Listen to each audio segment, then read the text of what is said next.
আমি জানি না কিভাবে এটা করে, যে মানুষটাকে মন থেকে ভালোবাসে তার জন্য সব কিছু করে, আর অন্য মানুষের সাথে প্রেমে পড়া, আর অন্য অন্য মানুষের সাথে প্রেমে পড়া, আর অন্য মানুষকে ভালোবাসা। আর যে মানুষটা ভালোবাসে তার তো জীবন বেড়ে যায় ভাই।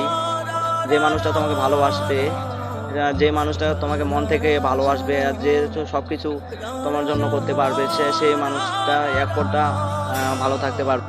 তুমি যারে ভালোবাসো তাকে মন থেকে ভালো রাখতে চাও, সব কিছু করতে চাও, তাকে ভালোবাসতে চাও, কিন্তু ও তো বুঝে না, অন্য মানুষের হাত ধরে ও শেষের দিকে চলে গেল। এটা কেমন জানো না? পৃথিবীর মানুষগুলো এমনই হয়। ও তো তোমাকে সবসময় ভালো রাখার চেষ্টা করছে, ছেলেটা মন থেকে ভালোবাসার চেষ্টা করছে, কিন্তু মেয়েটা তো বুঝলো না, অন্য মানুষের হাত ধরে শেষের দিকে চলেই গেল ছেলেটাকে ছেড়ে। ছেলেটা কি করবে?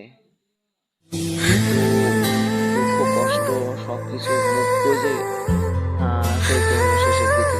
কি আর বলবো, ছেলে মানুষ তো মুখ ফুটে বলতে পারে না কষ্টের কথাগুলো, তাও বুকের ভিতরে চাপায় রাখে। ছেলে মানুষ তো মেয়ে মানুষ যদি হইতো তাও বুক ফুটে কান্না করতো, কিন্তু ছেলে মানুষ কি করবে?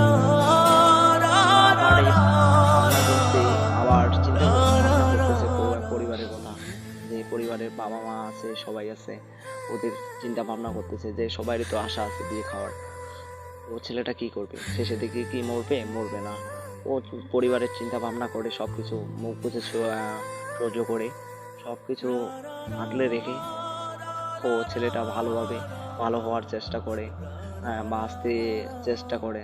এই কষ্ট পাওয়ার, তাও এভাবেই ছেলেটা শেষের দিকে কষ্ট পেতে পেতে, আর ছেলে মানুষ তো, ছেলে মানুষ যা যখনই নাবালক হয়